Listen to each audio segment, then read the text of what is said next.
वक्रतुंड महाकाय सूर्यकोटि समप्रभ निर्विघ्नं कुरु मे देव सर्वकार्येषु सर्वदा।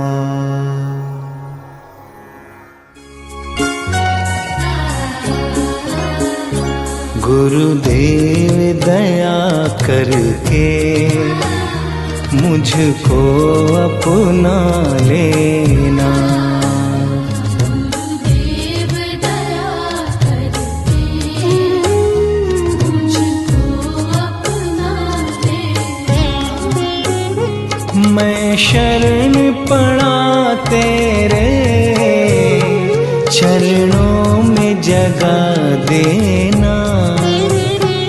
मैं शरण पड़ा तेरे चरणों में जगह देना। गुरुदेव दया करके मुझको अपना लेना। गुरुदेव दया करके मुझको अपना लेना। श्री कृष्ण गोविंद हरि मुरारी ही नाथ नारायण वासुदेवाय नमः। आप सभी लोगों को कृष्ण जन्मोत्सव की बहुत बहुत शुभकामनाएं। भगवान बंसीवाले की कृपा आप सबके घर में सदा यूं ही बनी रहे। एक बार प्रेम से हरे कृष्णा राधे राधे। हाथी घोड़ा पाल की जय कन्हैया लाल की। बहुत बहुत शुभकामनाएं। ओम कृष्णाय वासुदेवाय हरये परमात्मने प्रणतक्लेशनाशाय गोविंदाय नमो नमः। हरे कृष्णा। सुप्रभात। आप सभी लोगों को कृष्ण जन्मोत्सव की बहुत बहुत शुभकामनाएं। नित्य प्रति की भांति यज्ञ का प्रारंभ आप सभी के लिए शुभ सौख्यदायी हो। इन्हीं आशाओं के साथ आप सभी को कृष्ण जन्मोत्सव की बहुत बहुत शुभकामनाएं। भगवान यज्ञ पुरुष नारायण आपकी हर मनोकामना पूरी करे। एक बार प्रेम से राधा रमण भगवान की जय। यज्ञ पुरुष नारायण भगवान की जय। हरे कृष्णा हरे कृष्णा।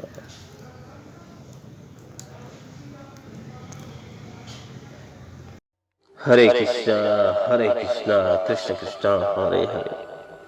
हरे राम राम राम हरे हरे। श्री गणेशाय नमः।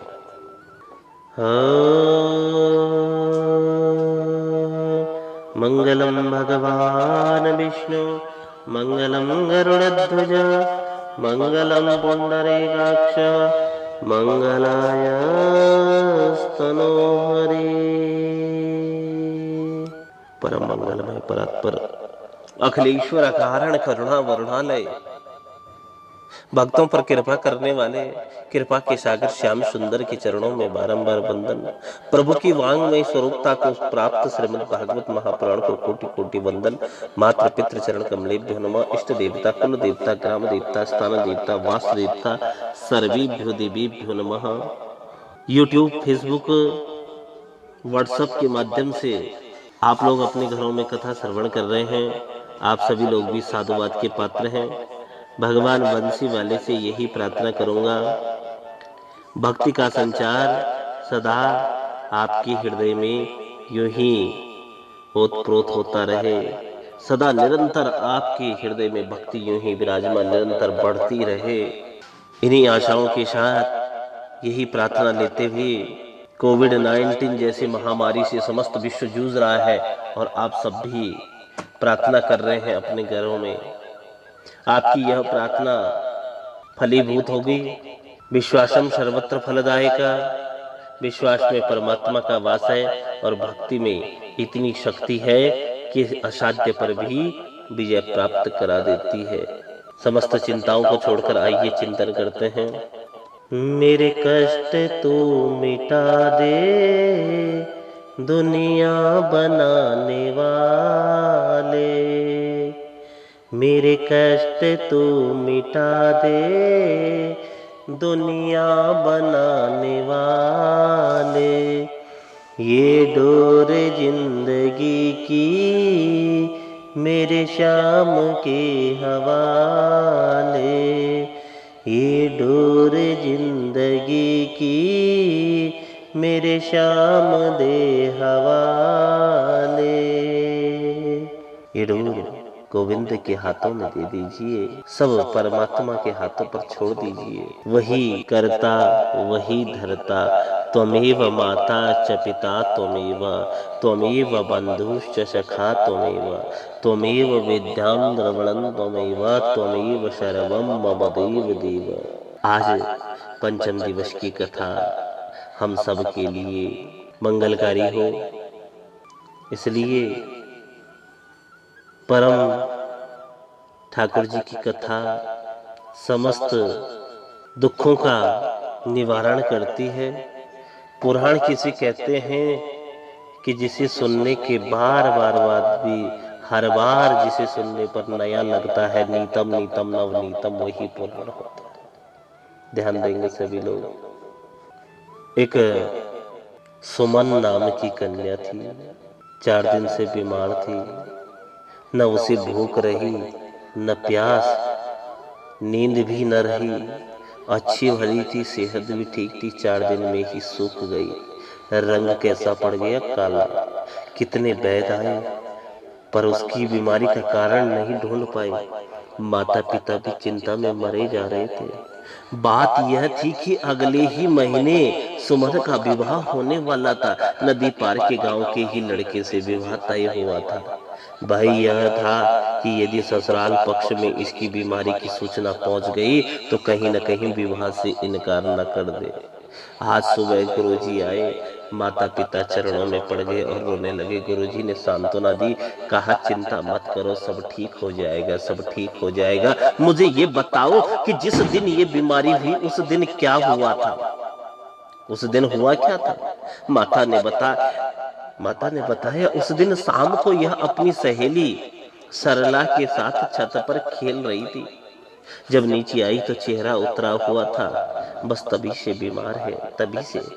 गुरुजी ने सरला को बुलाकर पूछा कि छत पर कुछ हुआ था क्या? प्रश्न आता, ध्यान देना। सरला बोली, हाँ गुरुजी, जब हम खेल रहे थे तब सामने नदी के उस पार बहुत से ऊंटों का काफिला जा रहा था। उन सब पर बहुत सी रुई लदी थी। इसने पूछा कि ये इतनी रुई कहाँ जा रही है? मैंने मजाक में कह दिया कि तेरी ससुराल जा रही है। इसने पूछा कि ये रुई का क्या करेंगे? तो मैंने कह दिया कि तुझसे धागा कतवाएंगे। बस यही बात है, बस यही बात। ओह, तो यह बात है, कहते हुए गुरुजी ने सरला के कान में कुछ कहा और चले गए। अगले दिन सरला सुमन के पास आकर बैठ गई। सुंदर मन सुमन के पास आकर बैठ गई। उधर गुरुजी ने नदी पार बहुत से पत्तों के ढेर में आग लगवा दी। जब आकाश में धुआं ही धुआं हो गया तब सरला बोली कि सुमन देख, तेरे ससुर के रुई के गोदाम में आग लग गई। सारी रुई जलकर राख हो गई, सारी रुई जलकर राख हो गई। सुमन ने खिड़की से बाहर झांका और वो धुआं देखा तो उसने लंबी सांस ली और ठीक हो गई। विचार करो, एक विचार से रोग हो गया और एक विचार उपचार बन गया। यही विचार का बल है। कील पर लटका कोट भूत बन जाता है, कील पर लटका हुआ कोट भूत बन जाता है, रस्सी सांप बन जाती है, स्वप्न का शेर बिस्तर गीला कर देता है। आपका विचार ही आपका संसार है। विचार बदलते ही मन बदल जाता है, जीवन बदल जाता है। विचार बदलते ही सब बदल जाता है, सब बदल जाता है। विचारों की ही देन है भैया। तो your thought is your word. ध्यान रखें, विचारों को हमेशा सकारात्मक बनाएं। पॉजिटिव थिंकिंग यदि रहेगी तो जीवन में सब कुछ आपके पास दबा लीजिए नया अकाउंट, सब कुछ आपके पास, क्योंकि विचार बदलते ही मन बदल जाता है, जीवन बदल जाता है, विचार बदलते ही सब बदल जाता है, सब बदल जाता है। अपने विचारों को हमेशा सकारात्मक बनाएं, वही आपको आनंद देगा, वही आपको आनंद देगा। और कृष्ण कथा भवरोग की औषधि है, यह समस्त भवरोग को मिटाने वाली है। समस्त तत्वों का संग्रह यदि कोई है तो कोई और नहीं बल्कि भागवत। भागवत वह आनंददायक ग्रंथ है कि गोविंद की हर लीला में इतना आनंद देता है, उसका मैं आप सबके सामने बखान नहीं कर सकता हूँ, बखान नहीं, जितना कहूँ उतना कम ही कम है। प्रथम दिवस सोच रहे थे कैसे व्यवस्था होगी, कैसे क्या होगा, और आज ठाकुर जी की कृपा देखिए कितनी अद्भुत। 4 दिन कब निकल गए पता ही नहीं चला। क्या पता चला आप सबको? और कितना आनंद यदि श्रद्धा और भक्ति के साथ श्रवण किया जाए। जो दर्शन बांके बिहारी का वृंदावन में होना है, वही दर्शन बिहारी जी का घर पर हो रहा है, घर पर हो रहा है। इससे अच्छी बात क्या होगी भैया, इससे अच्छी बात क्या होगी? वही दर्शन ठाकुर जी का कहाँ। इसलिए खूब भक्ति कीजिए प्रेम के साथ। प्रेम जब आता है आनंद ही आनंद समा जाता है। कृष्ण की कथा आनंद देती है।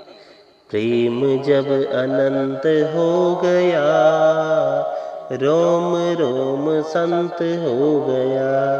प्रेम का अर्थ है निस्वार्थ, निश्चल और अपेक्षा रहित प्रेम होना, क्योंकि वही एकमात्र मार्ग है। कितना दुख मिल जाए आपको, कितना दुख मिल जाए, लेकिन प्रतिकार नहीं मांगता प्रेम। परमात्मा का पहले किसी के प्रति आकर्षण होता है, परमात्मा का पहले किसी के प्रति आकर्षण होता है। फिर जब आकर्षण बहुत बढ़ जाए तो वह प्यार में रूपांतरित हो जाता है। प्यार में पागलपन की हद हो जाए तो वह प्रेम में परिवर्तित होता है। जब प्रेम की पराकाष्ठा आ जाए तो वही प्रेम भक्ति बन जाती है, और वही भक्ति परमात्मा से मिलन करा देती है। इसलिए बोला जाता है प्रेम में ही परमात्मा का वास है, प्रेम में ही मेरे बंसी वाले का वास है, ठाकुर जी का वास है। भैया वृंदावन के धाम को मरम न जाने कोई, और डाल डाल और पात पात श्री राधे राधे बोल। प्रेम की वह पराकाष्ठा अद्भुत इतनी है कि जितना भी वर्णन करें उतना कम ही कम है भैया। इसलिए खूब आनंद के साथ कथा का श्रवण करें। 56 भोग हमने आज ठाकुर जी के लिए बनाए हैं, तो बड़भागी हैं आप सब लोग।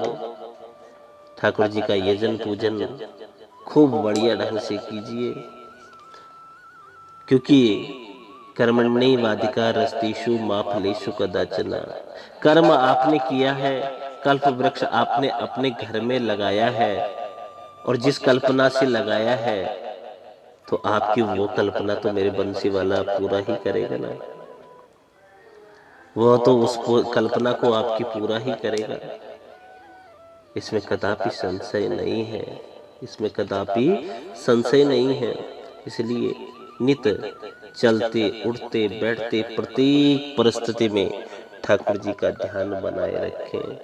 ठाकुर जी का ध्यान ही एकमात्र हमारे पास वह साधन है जो समस्त कार्यों को हमारे बनाती है। आज पंचम दिवस, और आप सभी समझ सकते हैं धर्म अर्थ काम मोक्ष चारों पुरुषार्थों को देने वाली बहुत से भक्ति, गौ से ज्ञान, बहुत से वैराग्य, तो से त्याग, गोविंद की कृपा से 4 दिन आज पूरे पंचम दिवस। तो कहते हैं जब भगवान कृष्ण का जन्म अवतारोत्सव हम सभी मनाते हैं, स्वयं बंसी वाला ही कथा श्रवण कराने पहुंच जाता है।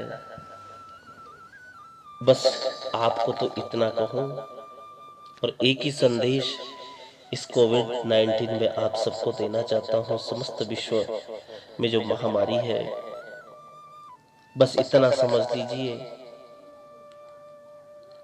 जो ईश्वर को सर्वत्र विराजमान समझता है उसके जीवन में दिव्यता आती है। सब में ईश्वर को निहारो। प्रथम मातृ देवो भव, फिर पितृ देवो भव और अंत में परस्पर देवो भव। ईश्वर का पारस्परिक दर्शन करो। लोग एक दूसरे से मिलने पर राधे राधे कहते हैं, राम राम कहते हैं। इसका अर्थ यही है कि मुझ में और तुम में राम ही निहित है। तुम में और मुझ में कौन निहित है? राम ही निहित है। प्रत्येक जड़ चेतन पदार्थ में ईश्वर का दर्शन करोगे तो पाप तुम्हारे पास नहीं फटक सकेगा, बिल्कुल भी। विवाह करके आने पर वधू की लक्ष्मी भाव से पूजा की जाती है। वर नारायण है और लक्ष्मी, वधू क्या है? लक्ष्मी। यदि लोग यह सोचे कि हमारे घर में साक्षात लक्ष्मी नारायण पधारे हैं तो घर क्या बन जाएगा? बैकुंठ बन जाएगा। सब में ईश्वर का अनुभव करने में लाभ ही लाभ है। ऐसा अनुभव करने से मन विकार वासना से रहित हो जाएगा। ईश्वर कोई ऐसी वस्तु तो है नहीं कि जो एक ही स्थान में रह सके। वे तो सर्वव्यापी हैं और सर्वत्र हैं। ईश्वर की सर्वव्यापकता को केवल जानने मात्र से विशेष लाभ नहीं होगा, उसका अनुभव भी करना चाहिए और उसे व्यवहार में लाना भी चाहिए। तो बोलना पड़ेगा राधे राधे। एक बार सभी लोग प्रेम से बोले राधा रमण भगवान की जय। अच्छा सच्ची सच्ची बताओ एक बात, आनंद आ रहे हो ना? कितना आनंद? क्योंकि सतचित और आनंद स्वरूप कोई और नहीं बल्कि मेरा बांके बिहारी है। भगवान को केवल चंदन पुष्प आदि का अर्पण करना ही भक्ति नहीं है, सभी में भगवत भाव रखना और इसी तरह श्रवण करना ही सच्ची भक्ति है। किसी मूर्ति में जो भगवान तुम्हें दिखते हैं वे सर्वत्र व्याप्त हैं। ईश्वर की सर्वव्यापकता का अनुभव जो करता है या कर सकता है उसी का जीवन धन्य है, उसी का जीवन धन्य है। ऐसा अनुभव करने वाला कभी पाप नहीं कर सकता। तुम निश्चय करो कि तुम प्रत्येक व्यवहार को भक्तिमय बनाओगे, प्रत्येक व्यवहार को क्या बनाओगे? भक्तिमय बनाओगे। और आप सभी को मेरा बहुत बहुत शुभाशीष, मंगलमय शुभकामनाएं, क्योंकि शुद्ध व्यवहार ही शुद्ध भक्ति है। जिसके व्यवहार में दम अभिमान उसका व्यवहार अशुद्ध, इसलिए कभी भी क्रोध इत्यादि नहीं करना। आप सभी को मंगलमय शुभकामनाएं। एक बार प्रेम से राधा रमण भगवान की जय। और कृष्ण लीलाओं का आनंद लीजिए, यह आनंद आपको समस्त अविष्ट फल देने वाला है। एक बार प्रेम से वृंदावन बिहारी लाल की जय। यह अद्भुत रस गंगा हम सब के लिए प्रवाहित हो रही, सबके लिए प्रवाहित हो रही, सबके लिए। भद्र दाऊ दयाल हलधर संकर्षण दो माताओं का पुत्र होने के कारण संकर्षण नाम भी पड़ा। कई लीलाएं और ऐसे ही मेरे ठाकुर जी के कई नाम। सबसे विशेष बात आती है माखन लीला, माखन चोरी लीला। सब इसको सुनना चाहते हैं ना, तो ध्यान देंगे सभी लोग। प्रभु को लगा चलो इन ब्रजमालाओं को जो इनके मन में मनोरथ है उसको पूरा किया जाए। हम इन्हीं के घर पर जाकर इन्हें दर्शन देकर आए। पर क्या बहाना, क्रीड़ा करते करते भगवान एक दिन सवेरे ग्वाला इकट्ठा किए, सब रे के सब ग्वाला और ब्रजवासी, चलो आज कुछ नयो खेल खेलें। कौन सो भैया? प्रभु बोले चलो आज चोरी चोरी खेलेंगे। ब्रजवासी बोले दारी के चोरी करवे सिखाओगे? मैया सुनेगी तो वह पिटाई करेगी कि छठी को दूध याद आ जाओगे। प्रभु बोले हम कोई रुपया पैसा चुराए को नहीं कह रहे हैं। ग्वाले बोले भैया तो काई की चोरी होए? भगवान बोले माखन मिश्री खावे की चोरी क्यों करेंगे और खाए पिए की चीज की चोरी ना हुआ करे, वह तो खाए को होए।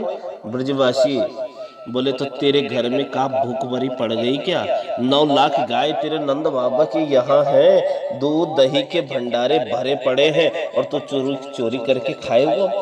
कन्हैया बोले मेरे घर में तो कोई कमी ना है, पर यह श्रीधामा को देख 1.5 हड्डी के होता जा रहा है। और जब मैं पूछूं क्यों भैया तुम इतने कमजोर कैसे है रहे होंगे, तो सवरे वाला एक ही बात करे, कन्हैया माखन की कोई कमी ना आए हमारे घर में, पर मैया ले जाके सब मथुरा बेच आवे और बच जाए तो खाए को मिल जावे।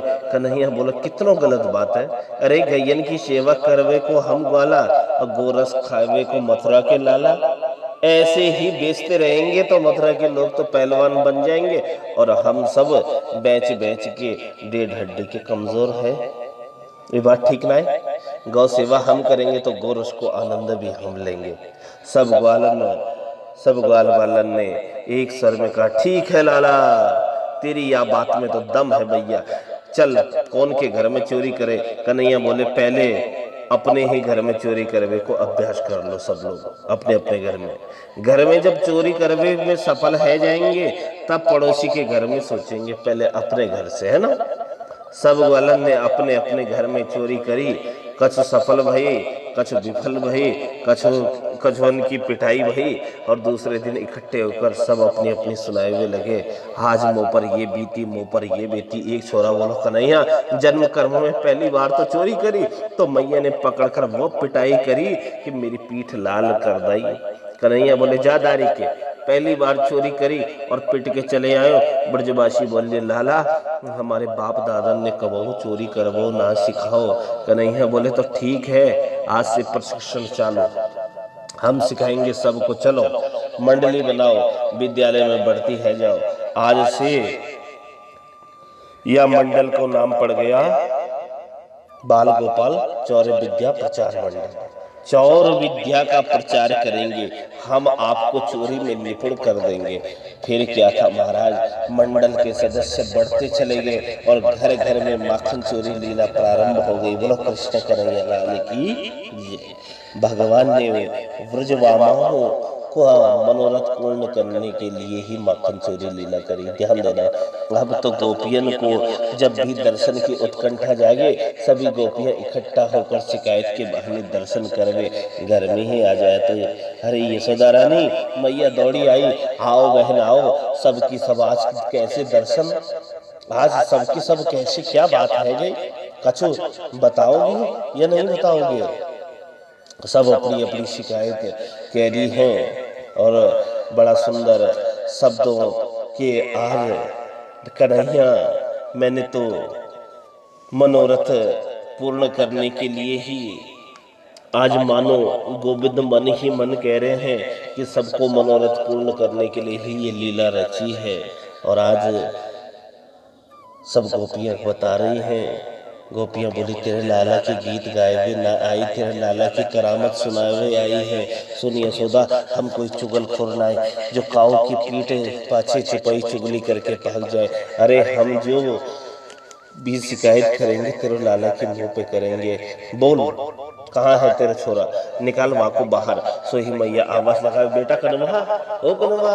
कन्हैया दौड़े चले आए, हाँ मैया क्या बात है। मैया बोली लाला देख तो सही, सबकी सब गोपियां आज तेरी शिकायत कर रही हैं, तो इन गोपियों को तंग करे। शिकायत को नाम सुनते ही लाला फुलाए के मुंह लटकाए के बैठ गए गोपाल। भगवान की इस भोली सूरत निहार कर गोपियों को बड़ा आनंद आ गया। अब सब गोपियां तो भगवान की उस मधुर झांकी का दर्शन करती हैं और एक मैया को बातों में उलझाई लेती हैं। यशोदा तेरे लाला तेरे सामने ही भोलो भालो बनकर रहे, या कि पेट की दाढ़ी हमने देखी है भैया। वत्सान मुचन कुछ समय संजात क्रोश संजात हाशहा।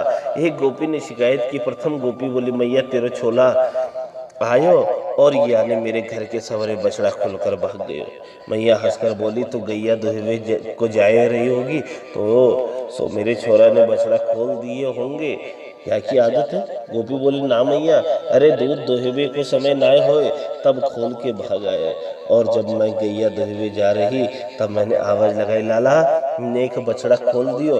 तो आंख दिखाई कर बोलो तूने का मौका नौकर समझ रखे है, तेरे हाथ काम ना करे। मैया मैंने कही सो तमाम मौको बातें सुना दी और अपनी मर्जी से जब चाहे तब खोल के भाग जाए। मैया बोली तो फिर एक काम करना बहना, या को तू एक दिन पकड़कर अच्छी तरह आंख दिखाकर डांट दियो तो या की हिम्मत ही ना परवे वारी। दूसरी गोपी बोली मैया खूब डांटे कर देख लियो, जैसे ही तेरे लाला को आंख दिखाकर डांटवे लगे जाए ना, सो एक खिलखिला के हंसवे लग जाए। अब भगवान जाने या कि हंसी में जादू है, कौन सो जादू है, मोए हंसी आई जाए, सारी गुस्सा ठंडी है जाए। मैया बोली तो एक काम कर, मेरो लाला तेरे घर में जैसे ही घुसे या को माखन परोस के खवाई दियो कर, तब तो कौनों को परेशान नहीं करोगे। एक गोपी बोली मैया मैंने परसों के भी खूब देख लिया, परोस के भी खूब देख लिया, मैंने परोस के एक दिन दियो और वहां से हाथ जोड़कर बोली लाला तू बैठ के खाए ले।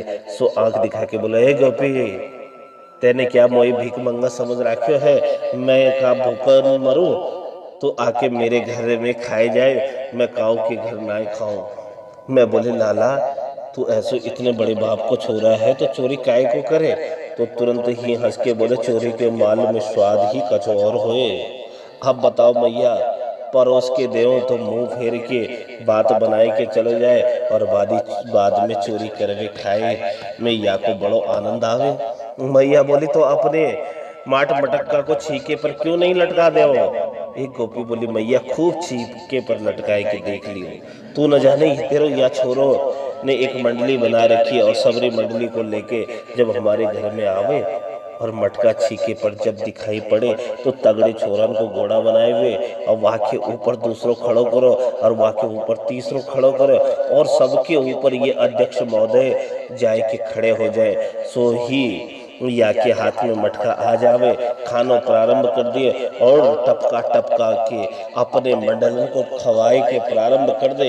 एक गोपी बोली मैया तू मेरी और सुन, तेरा लाला एक दिन मेरे घर आयो, मैं छुपाई सब छुपी छुपी देखती रही कि ये क्या करतो है क्या खातो है, मैं कुछ नहीं बोली, चलो खाए लेने दो, बच्चे हैं अपने हैं, खाए हुए की चीज है खाए लेने दो। तो मैया खाते खाते या को पेट भर गयो, सो या ने सबरी ग्वाल मंडली को खवायो और वह फिर भी कछ ना बोली। फिर खाते खाते सब ब्रजवासियों को पेट भर गयो, सो ही या ने आवाज निकारी मेरे घर पे हजारों बंदरन टपक पड़े। भगवान जाने वह बंदरन में से इसकी कौन सी रिश्तेदारी, क्या रिश्तेदारी। मैया तेरे लाला की एक आवाज पर सबरे बंदर इकट्ठे है गए।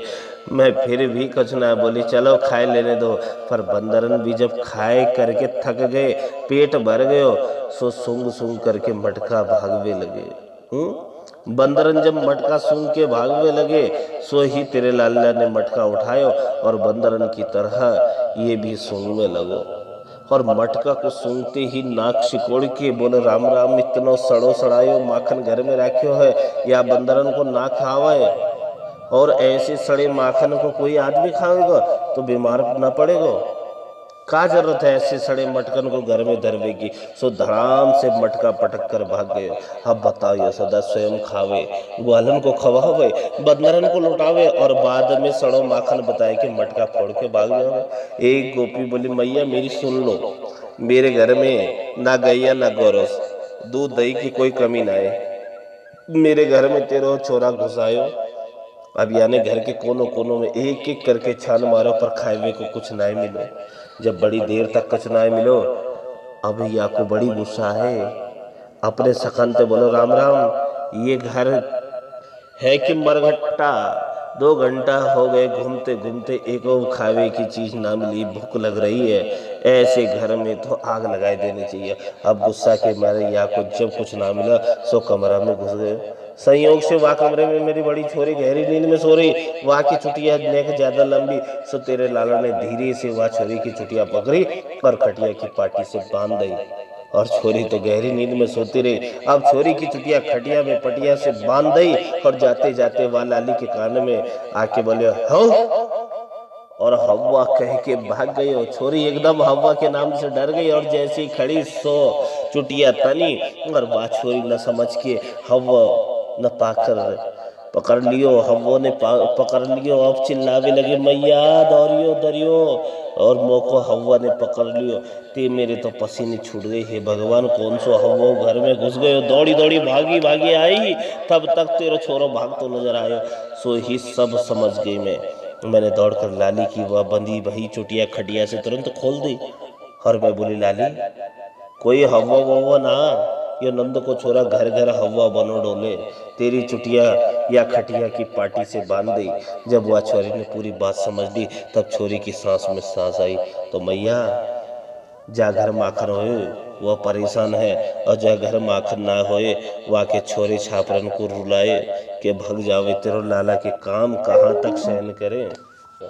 कृष्ण की लीला इतनी अद्भुत है, इतनी अद्भुत है न, जितना गुणगान करो उतना कम ही कम है। लाला का नाम तो अमृत से भी अधिक मीठा है भैया, अमृत से भी अधिक मीठा है। मुझे तो कृष्ण कृष्ण बोलने की आदत सी हो गई है। यह तो मनुष्य का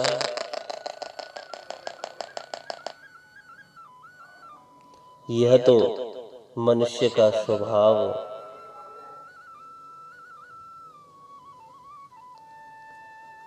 मनुष्य का स्वभाव ही है कि दिनचर्या से निवृत्त होने के बाद बिस्तर पर सोने पर प्रिय विषय वस्तु की याद उसे आती रहती है। मुझे तो कुछ याद आता ही नहीं। कृष्ण कृष्ण बोलते हुए उसका ही दर्शन करते हुए सो जाने पर सपने में भी वही आता है, सपने में भी कृष्णा कृष्णा ही आता है। सपने में मैंने देखा है कि कन्हैया अपने मित्रों के साथ मेरे घर पर आया, उसने माखन चुराया और उन मित्रों के बीच लुटा दिया। जिस किसी वस्तु में मन फंसा होगा सपने में वह याद आएगी। मन की परीक्षा सपनों से ही होती है भगवत जनों। आप लोगों को होते हैं किसी को सपने? किस किस को होते हैं? तो वो लोग जोर से बोले राधा रमण भगवान की जय। सच्चे वैष्णव का मन कृष्ण से ही बंधा रहता है। कब? आजीवन। अतः सपने में वही आता है। सपने में जब कन्हैया दिखाई दे तभी मानो कि तुम ठाकुर जी की भक्ति से ओतप्रोत हो रहे हो। अधिकारी को प्रभु की पहली झांकी सपने में ही होती है। गोपी का मन कृष्ण में जा फंसा। माँ मुझे लगा कि कन्हैया मेरे घर अवश्य आएगा। सुबह से तो मैं पागल सी हो गई थी, आनंद से मैं ऐसी बावली हो गई थी कि चूल्हे में लकड़ी के साथ बेलन भी जला दिया। बोलो बंसी वाले की जय। आप लोग ध्यान रखना कभी बेलन न जल जाए। एक और गोपी ने बताया घर में कन्हैया सभी का चहेता है। अपने जेठ जी को मैं भोजन परोस रही थी, मन कन्हैया की मीठी यादों में खोया हुआ था और जेठ जी ने मुझसे मुरब्बा मांगा। छीके पर से मुरब्बे की हांडी उतार कर परोसने लगी। मुरब्बा बहुत सरस था और फिर हर किसी अच्छी वस्तु को कन्हैया को देने की मेरी इच्छा हो आती है। कन्हैया को कितना भाएगा मुरब्बा। यदि कन्हैया इस समय आ जाए तो मेरे जेठ जी भी उसे खाने पर बिठा देंगे। मैं उसे मुरब्बा दूंगी, मैं उसे मुरब्बा दूंगी। कन्हैया आए इस इच्छा से मैं ऐसी बह गई कि पागल सी हो गई और मुरब्बे की हांडी को छींके पर चढ़ाने के बदले अपने मुन्ने को ही ऊपर रख दिया। भैया देखो, अपने मुन्ने को ही वापस छींके में रख दिया मुरब्बे की जगह। अद्भुत। गोपियों ने बहुत बात कर दी, मानो यशोदा को इतना क्रोध दिला दिया। मैया यशोदा ने लाला की तरफ देखे गुस्सा में बोली, चोरे लाला ये गोपी ठीक कह रही है? कन्हैया बोले, मैया तेरी सौगंध खा के कह रहे हो, मैं तो या भी ना जानूं इनको घर कौन सी गली में है। ये सब की सब झूठ बोल रही हैं। इनको पतियारो करे मैं तस्कर ये सा चोर ना हो मेरो धर्यो मेरो होने न देगी ब्याह। ये गोपी बड़ी चालाक है तो इनकी बातन में माता मैया ये बड़ी चतुर है। मैया यशोदा के सामने कृष्ण ने सफाई प्रस्तुत की। मैया ने लाला को कान पकड़ लियो। सुखदेव जी कहते हैं, परीक्षित इस दृश्य को देखना, माँ यशोदा ब्रह्म का कान पकड़ती है। कृष्ण डर के मारे थर थर कांप रहे हैं। मैया ने कही, ज्यों ज्यों बड़ो हो तो जाए बिगड़ तो ही जाए। कहा जरूरत पड़ी है चोरे वे करवे की। हमारे घर कितनी गाय हैं? 9 लाख गाय तेरे नंद बाबा की, नित नयो माखन हो। कन्हैया बोले, ये गोपी जबरदस्ती मेरे मुंह पे माखन लगा देवे, फिर चोर चोर करके मेरी बदनामी करे। तू बोरी है इनकी बातन में आ जाए। मैया बोली, आज के बाद तेनो ऐसा उद्यम कियो तो पिटाई करूंगी। कन्हैया बोले, ठीक है। बड़ी से बड़ी भी लीला यदि भगवान करते हैं ब्रज में तो बच्चे की भांति किसी को पता नहीं चलने देते। आज मेरे गोपाल ने सोचा, शास्त्रों में ब्रज की महिमा का वर्णन बड़ा सुंदर है होता है। संत महात्मा अमलात्मा मुनि ब्रज की रज का गान करते हैं। रमण रेत लेट्यो नहीं, कियो न जमुना पान, रे मन तू समझो नहीं, ब्रज को तत्व महान। जो रमण रेत लेटे नहीं, जमुना का पान कियो नहीं, उसका ब्रज में रहने का क्या मतलब। आज खेलते खेलते भगवान ब्रह्मांड घाट पर चले गए और ब्रह्मांड घाट पर भगवान ने क्या, माटी खा ली। और माटी खाकर जब मैया ने भगवान का मुखमंडल निहारा है तो मुखमंडल में 84 कोस का ब्रजमंडल और सब कुछ दिखाई दे रहा है। वैष्णवी व्यतोन मायाम पुत्र स्नेही मई विभु, वैष्णवी माया को आदेश कर दिया कि जो कुछ भी यशोदा के मुख में दिखाई दिया सब दूर कर दो। मैया बोली, तेरे मुंह में मैंने अभी कुछ देखे। कन्हैया बोले, कचनाथ है न सपनों देखे होंगे, मुंह खोलकर दिखा दिए कुछ नहीं। मैया से बोले, मैंने माटी थोड़ी खाई, मैंने तो ब्रज की रज खाई। माँ यशोदा को ब्रह्मांड का दर्शन कराया। ऐसे ये कृष्ण का अद्भुत चरित्र, इसका कोई वर्णन करेगा। देखो, बिना प्रेम रीझे नहीं नटवर नंद किशोर। आप कितना भी यज्ञ कीजिए, कितना भी अनुष्ठान कीजिए, कितनी बड़ी तपस्या करिए, पर जब तक मन में प्रेम नहीं आएगा गोविंद की प्राप्ति नहीं हो सकती। गोविंद तो केवल और केवल प्रेम से मिलता है। गोविंद की प्राप्ति का साधन केवल प्रेम है। इसलिए जीवन में प्रेम को बढ़ाओ, गोविंद मिल जाएगा। प्रेम ही प्रधान है। अमल भक्ति जब आएगी तो गोविंद मिल सकता है। माता यशोदा ऐसी परम भक्तिमयी माता है, तभी तो यशोदा के घर पुत्र बनकर कृष्ण आया है। यदि इसके मन में प्रेम नहीं होता तो भगवान मिलते क्या। एक आकर्षण होता है प्रेम का, एक विशेष अनुरक्ति होती है प्रेम की, और जब प्रेम आता है तो दुनिया फीकी लगती है। यशोदा के घर में सैकड़ों दास दासियां हैं। जिसके घर में 9 लाख गायें हैं तो 9 लाख गायों के लिए क्या 5000 नौकर भी नहीं होंगे। यशोदा जी की हवेली में 85 चौक है और एक चौक में 10,000 गाय खड़ी हो सकती हैं। इतना बड़ा एक चौक है, अनुमान लगाओ उसका महल कितना बड़ा होगा। नंद रानी यशोदा कोई छोटी मोटी रानी नहीं, लेकिन मैया यशोदा कृष्ण की सेवा किसी नौकर से नहीं कराती, कृष्ण की सेवा किसी दास दासी से नहीं कराती, अपने हाथों से लाला को स्नान कराती, अपने हाथ से कन्हैया को अपना दूध पिलाती। और तो और क्या सज्जनों, कन्हैया जिस माखन को खाते हैं यशोदा अपने हाथ से दही बिलोकर माखन निकालती। ये बात बिल्कुल सत्य है। जिस माता ने बचपन में पुत्र की सेवा अपने हाथ से नहीं की, वो बालक वृद्ध अवस्था में माँ की सेवा नहीं कर सकता। माँ को चाहिए अपना दूध पिलाएं, अपने हाथ से बच्चे की सेवा करें। कई घरों में देखा है, आया और तुरंत आया की गोद में डाल दिया भैया है, और दूध के बदले बोतल दे दी मुंह में। अब भैया बोतल ही तो पिएगा, बाकी क्या करेगा। क्या तो आज भी अभी भी समय है। यशोदा कन्हैया को अपना दूध पिलाती है। माताओं को चाहिए कि वो बच्चों को अपना दूध पिलावे, उसे शुभ संस्कारित बनावे, सुंदर शिक्षा उन्हें दे, अपना लाड प्यार दुलार उन्हें दे, नौकर चाकर का लाड प्यार नहीं।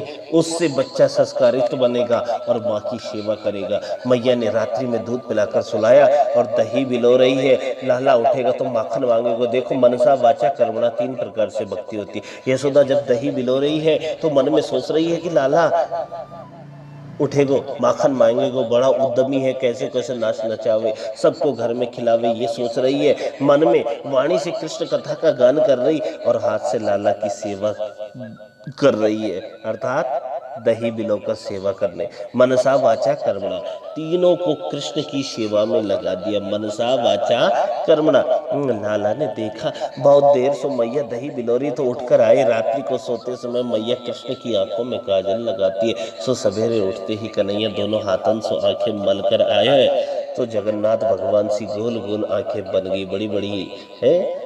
बोलो जगन्नाथ भगवान की जय। वो काजल आधे गाल पर फैल गया, घुटमन घुटमन चलकर आए और मटकी को पकड़कर खड़े हो गए। मैया बोली, ओह आ गए तुम। कन्हैया ने कही, मैया बड़ी जोर की भूख लगी है, माखन दे दो। मैया बोली, माखन तो अभी निकले ना है, पहले हाथ पाँव मुंह धो, ज्यादा भूख लगी है तो रात्रि को माखन वहाँ मटकी में दरी और मिश्री मिला के खाए ले। ना मैं तो ताजो लूंगो, यही मटकी से लूंगो और अब ही लूंगो। मचल गए। मैया बोली लाला तू मोए तंग करे तो मोको अच्छो नाई लगे, तू बड़ो उद्यम मचावे, अभी निकरे नहीं नाए माखन। बोले नाना मैं तो ताजो ही लूंगो। मैया ने सोचा भूख भूख तो होगी नहीं, बच्चों को तो जरा सी बात मन में आ जाए बस वही चाहिए। मैया ने लाला गोदी में ले लियो और बोली देखियो वो ऊपर का है। कन्हैया बोले का है। मैया बोले चंदा मामा। सो चंदा को देखते ही माखन भूल गए। हम तो चंदा लेंगे, हम तो चंदा लेंगे, हमको चंदा चाहिए और अब ही चाहिए। मैया ने कही हाँ चंदा लेंगे, चंदा लेंगे कर तो रहे, तब तक मेरा माखन निकल आएगा। रई पकड़कर खड़े हो गए। माखन माखन बाद में निकलेगा, पहले चंदा चाहिए। मैया बोली हे भगवान अब क्या करूं। मैया ने इतनी बड़ी परात में पानी भरकर रख दिया तो आ गए चंदा। हाथ मारकर बोले ये तो पानी है, मैं तो वाही को लूंगा। अब ज्यादा तंग करने लगे। माता को थोड़ा क्रोध आ गया। मैया बोली बहुत परेशान कर रखा, लाला को गोदी से नीचे पटक दियो, चलो जाए यहाँ से, चंदा लेंगे चंदा लेंगे, सवेरे से शाम तक परेशान कर रखे हो। जैसे ही मैया ने फटकार लगाई तो गुस्सा के मारे गुब्बारे जैसे मुंह फूल गए। गोविंद को कमर पर हाथ धरकर यशोदा की ओर देख रहे हैं। बोले ओ बुढ़िया मैया चंदा देगी कि ना देगी। मैया बोली धमकी दे रहे हो मोए, ना दे रही चंदा, बोल का करे वो। संसार में दो हट सबसे बड़ी विचित्र होती है सज्जनों, एक बाल हट और दूसरा आप सब जानते हैं ना, बताऊंगा मैं। बालकों की हट बड़ी विचित्र होती है। बालक यदि अपनी बात पर आ जाए तो अड़ जाते हैं, उस काम को करवा के मानते हैं। और दूसरी हट अपनी बात पर आ जाए तो ही करके माने। कन्हैया मचल गए, मचल गए। चंद्र खिलौना ले लो रे भैया, चंद्र खिलौना ले हो। यदि तुमने चंदा ना ही दिए तो चमन जमीन पर लेट जाएंगे, पूरी शरीर पे बालू लगा लेंगे, तुम्हारी गोद में बिल्कुल नहीं आएंगे। मैया बोली दारी के माता मेरी गोद में ना आवेगो तो बलराम को गोद में लो लेंगे, पर चंदा ना दे रहे, जो करना है सो कर ले। कन्हैया ने सोचा यहाँ से काम नहीं चले, सुरभि को पय पान न करे हो, बेड़ी सिर न गुदे हो। यदि तुम चंदा ना ही दोगी तो सुरभि गाय को दूध नहीं पीऊंगा, बालों में फूल नहीं लगाऊंगा। मैया बोली दारी के एक तो वैसे ही दुबलो पतलो है, दूध ना पियोगो तो तेरा पेट पीठ पे ही चिपक जाएगो, दुबलो पतला है जाएगो। तू कारो तो है ही लाला, सुंदर तो है ना, तेरी बाणी गूंथ के नेक सुंदर बनाए दो मैं, बेनी ना गुथोएगो तो मैं बलराम की गूंथ दूंगी, मत आओ मेरे गोद में। भगवान ने देखा ये धमकी भी काम नहीं कर रही। कन्हैया बोले या तो हमें चंदा दे दे, नहीं तो हमारे पास एक बात ऐसी है सुनाई देंगे तो चंदा देना पड़ेगा। मैया बोली तू सबरी बातें सुना दे, मैं चंदा नाय दे रही हूँ। तीसरी धमकी कितनी जबरदस्त, यदि तुमने हमें चंदा नाय दिया तो ब्रजवासियों की पंचायत में कह देंगे सुनो भैया हम केवल नंद बाबा के बेटा हैं, यशोदा के बेटा नहीं। यदि तो को अपनो पुत्र बनानो है तो पहले हमको चंदा दे दे, नहीं तो तू हमारी मैया नहीं, हम तुम्हारे पुत्र नहीं। रूठ कर जाकर कोने में बैठ गए। 3.5 वर्ष का कृष्ण जब रूठ कर कोने में जाकर बैठा, मैया यशोदा के नेत्रों से प्रेम आंसू निखर पड़े। मैया रोने लगी। मैया बोले अरे दारी के तू ऐसी तोतरी बाणी बोले तो को कहीं मेरी ही नजर ना लग जाए। दौड़ कर यशोदा ने लाला को अंक में भर लिया और गोद में बिठा लिया और अरे लाला एक मीठी बात कहूं, बोले कह दे, तू रूठ मत करे, ऐसो नाराज मत होकर, माखन से भी कोमल चंदा से भी सुंदर तेरे ताई एक बहू लेकर आऊंगी।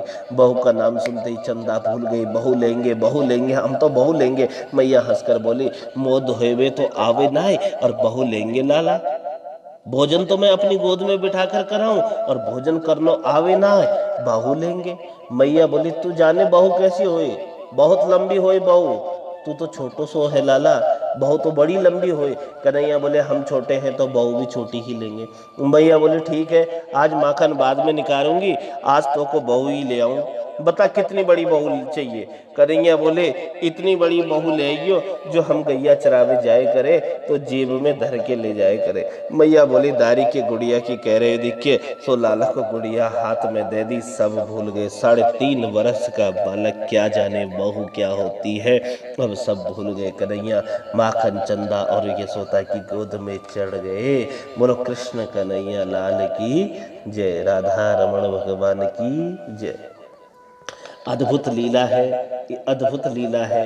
आज कन्हैया ने एक काम और किया। यशोदा के सासू के जमाने की मटकी फोड़ दी भैया।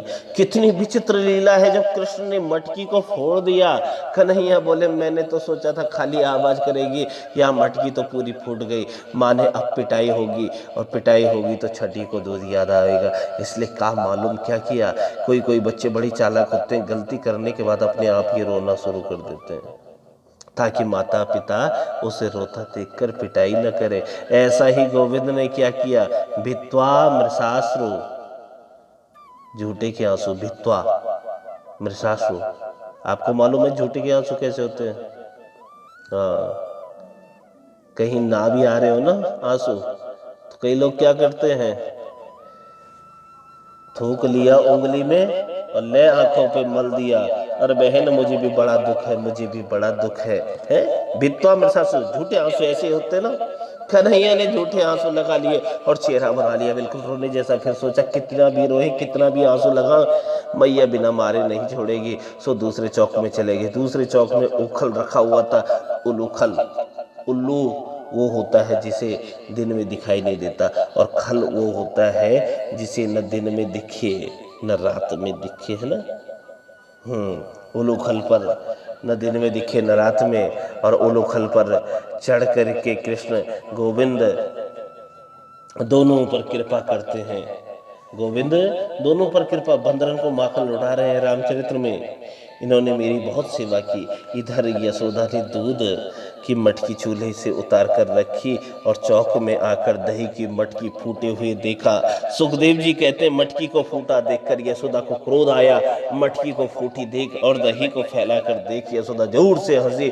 देखो तो सही नेक लाला, मैं नेक गोदी से नीचे डाल कर चली गई। कितना गुस्सा, मटकी फोड़ दी। फिर सोचा यदि इसी प्रकार इसे छोड़ती रहूंगी तो बिगड़ जाएगा। इसलिए भैया ने कहा किया, मैया ने चांदी की छड़ी लेकर खाली डराएगी मारेगी नहीं, अपना चेहरा बना लिया क्रोध जैसा। दारी को कहाँ है, कहाँ है? कन्हैया ने देखा आ रही है, आ रही है। सो आगे आगे कन्हैया, बगल में ग्वाल वाला, पीछे बंदरन और सबसे पीछे मैया। सुखदेव जी कहते हैं परीक्षित एक बार नेत्र बंद करो और ये दृश्य तो देखो। निर्गुण निर्विकार निर्विशेष पर ब्रह्म गोकुल की गलियों में नंगे पैर दौड़ रहा है। माता यशोदा छड़ी लेकर दौड़ती है। यशोदा के जूड़े में लगे हुए जो फूल है वो फूल झड़ झड़ कर नीचे चरणों में गिर रहे हैं। क्यों? क्योंकि ये फूल ये कहना चाहते हैं कि माता तुम बड़ी भाग्यवान हो, जिसने साक्षात पूर्ण ब्रह्म को अपना पुत्र बना लिया। उस माता के सिर पर, वो माता के सिर पर रहने योग्य नहीं, हम तो चरणों में गिरने के काबिल हैं। इसलिए फूल भी झरझर कर चरणों में गिरते हैं। मैया ने देखा कि लाला छड़ी के डर के मारे भाग रहे हो है, तो छड़ी फेंक दी। लाला मेरी गोदी में आजा, मैं बहुत हार गई। कन्हैया दूर खड़े ही बोल रहे मारेगी तो नहीं। मैया बोली हो तेरी आरती करूंगी, तेरा भोग लगाऊंगी, थोड़ी सी पूजा करूंगी, नेक मेरी गोदी में आजा। धीरे धीरे कृष्ण चल रहे हैं।